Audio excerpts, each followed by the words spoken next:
ஷே எப்பா யமதர்ம கணக்குப்பா. இப்போ மானிடப்பே ஆதியிலேருந்து மன்னராட்சியிலேருந்து ஜமீன் கணக்கு அரசியல்வாதி ஆட்சி எல்லா 7 ஜென்மத்தை அழித்த கேடுகட்ட வேகப்பா. சிவன் குடும்பம், சிவன் குடும்பத்தார், சிவன் குடும்பம், சிவன் குடும்பத்தார், சிவன் பார்வதி குடும்பம் குடும்பத்தார். என்னப்பா இப்போ எல்லா இடத்துலையுமே களவாணித்தனம் மொல்ல மாதிரி முடிச்சு வைக்கத்தனம் பண்ணுதான். எல்லா இடத்துலையுமே தேர், அந்த காலத்தில் தேர் சிவனும் பார்வதியும் அங்கே வா, நாங்கள்லாம் சொத்தை நக்கி நாங்கள் சுற்றுதோம், உனக்கு நாங்கள் தேர் வச்சு உன்னை இழுத்து நடு ரோட்டில் விட்டுட்டு போயிருந்தோம். நாங்கள் உள்ளே போய் நாங்கள் நக்குதோம், பூமியில் விவசாயத்தை அழிப்போம், விவசாயத்தை நக்குவோம். இதே ஜோலி இந்த கண்டா இன்னைக்கு வரைக்கும். அதான் தேர் இழுத்து நம்ம சிவனும் பார்வதி பேர் ஒவ்வொரு பேர் இருக்கும். தேர் இழுப்பான், கரை கரை கரை கரை கரை கரை சுற்றி சுற்றி இழுத்துட்டு வீதியில் விட்டுட்டு போயிடுவான். அப்போ இது என்ன அர்த்தம் தெரியுதா? இப்போ புரியுதா? அதான் சிவன் குடும்பத்தை தேரை இழுத்து தெருவில் விட்டுட்டு போயிட்டான். இன்னைக்கு வரைக்கும் தேரை இழுத்து தெருவில் விட்டு நக்கு தான் நல்லா. கண்டா கேடுகட்ட கண்டால் படிச்சிருக்கலடா, படிச்சிருக்கல புரிஞ்சுப்பார். இன்றைக்கி எப்படி உட்கார்ந்துருக்கார் குடும்பம். 7 ஜென்மத்துக்கு அப்புறம் கடவுள்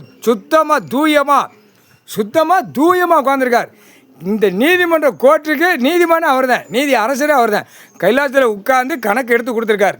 கணக்கு எடுத்து கொடுத்தா கூட அந்த கணக்கை படிப்பால் பார்க்க முடியலன்னா அப்போ என்ன அர்த்தம்? அப்போ அந்த சட்டத்தில் ஓட்டை இருக்கான். ஓட்டை தின்னுட்டு மோளை தானே, அதில் ஓட்டை தின்னுட்டு கழிக்கிறதும் ஓட்டை. அப்போ அந்த ஓட்டைக்கு இருக்குல்ல, அதான் 7 ஜென்மத்துக்கு முன்னாடியே 8 7 ஓலச்சோடு பஞ்சாங்கத்து கணக்கு இல்லை. மானிட பேல நீ மாதிரி கிடந்தான் சரி, உன்னுடைய குடும்பம் எதில் இருக்குது? உன் குடும்பியை பார்ப்பான், செக் பண்ணுவான். இராணுவ வானரப்பட, தரப்பட, விமானப்பட அப்படியே சூடு வச்சுருவான். சரியா? ஒழுங்கா போ. அம்புட்டு கலாணி கேடுகட்ட வேலை. ஒரு அச்சு அடித்த பேப்பர் இந்த ஜென்மத்தில் அச்சு அடித்து விளையாடுவாங்கிற கணக்கு கரெக்டாக 8 7 உழைச்சோடு பஞ்சாங்கத்தில் இருக்குப்பா.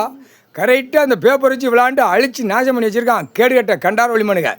1ஆம் நம்பர் கேடு. இல்லை ஒரு ஆதார கார்டு பிறப்பில். இப்போ இன்னொன்று என்ன அர்த்தம்னா, இந்த 76 100 வருஷத்துக்குள்ளே ஆடு மாடு கோழி பிற தின்னு கல்யாணம் முடிக்க வேண்டியது, பூரா திங்க வேண்டியது. அந்த அணுக்களில் இப்போ விதைச்சி கிடக்கு. அதுகளுக்கு 5 அறிவு கொடுத்தார். இவனுக்கு இப்போ கிடைக்கிறவனுக்கு 5 அறிவு இல்லை, மொத்தத்தில் 2 அறிவு. இப்போ இந்த ஒரு அறிவு கீழே இறங்கிட்டு இருக்கு. ஒரு அறிவு இறங்கி வேணும்னே ஆட்டம் முடிக்க அவன் தோண்டி வீட்டில் கக்கூஸ் பாத்ரூமில் தோண்டி சாப்பிட்றது நிலமை வரும். இல்லை நாக்கால சிவன் குடும்பம், வாக்கால் விட்ட வாக்கு தவறாதா மானிட பேல. இவர்கிட்ட கணக்கா, கடவுள்கிட்டே கணக்கா எப்படி உட்காந்துருக்காரு தெரியலையாடா? பார்க்க கண்ணு இல்லைன்னா அவங்கள்ட்ட கண்ணு இல்லைன்னா கண்ணு அவிஞ்சு போகும்டா. 2 கண்ணு அவிஞ்சு போவோம். எனக்கு போட்ட கணக்கு தப்பாது. கைலாத்தில் போட்ட கணக்கு பூரா சாமி படையில் பூரா சுத்தம் பண்ணிக்கிட்டு இருக்கு. நீ பூரா வீடு மாளிகை கெட்டுவான், கண்டாவளி மில்லு தோசையை கெட்டுவான், ஆடுகளை இத்தனை ஆடை வெட்டுறா, இத்தனை ஆடை பழிய விட்றா, இத்தனை ஆடை மண்டை வெட்டி அதில் பதிரா.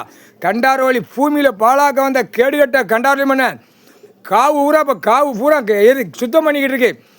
ஒவ்வொருத்தன் பூரா காவு கொடுக்குற இடத்துல பூமியில் உன் பொண்டாட்டி உள்ள பேரம்பேத்தி காவு கொடுத்த மாதிரி போயிடும். ரோட்டில் கண்டாரவழி ரோட்டில் காவு கொடுத்த மாதிரி போயிடும். தேரை எழுத்து தெருவில் விட்டியா சிவனும் பார்வதியும் குடும்பத்தார அந்த மாதிரி தான் இப்போ வரைக்கும் நடந்துகிட்டு இருக்கு. தேரை எழுத்து தெருவில் விட்டு அந்த கதை கூத்தடிச்சிக்கிட்டு இருக்கப்ப மணியோட குய்மனலா கொண்ட நரம்பு இல்லை 108 நரம்பு அதில் காய்ச்சல் இருக்குது.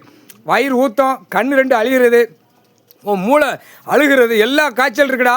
அது இன்னும் உடலை கடவுள் அமைதியாக உட்காந்துருக்கான். என்ன காரணம்? குடும்பம் நம்ம உட்காந்தாச்சு, கணக்கு போட்டாச்சு. இந்த கணக்கில் என்ன நடக்குன்னு பார்த்துக்கொண்டே இருக்கார் கடவுள். முக்கால் சேர்த்தியும் புரிஞ்சுக்கோங்கடா கேடுகட்ட கண்டாவளி மக்கா. முக்கால்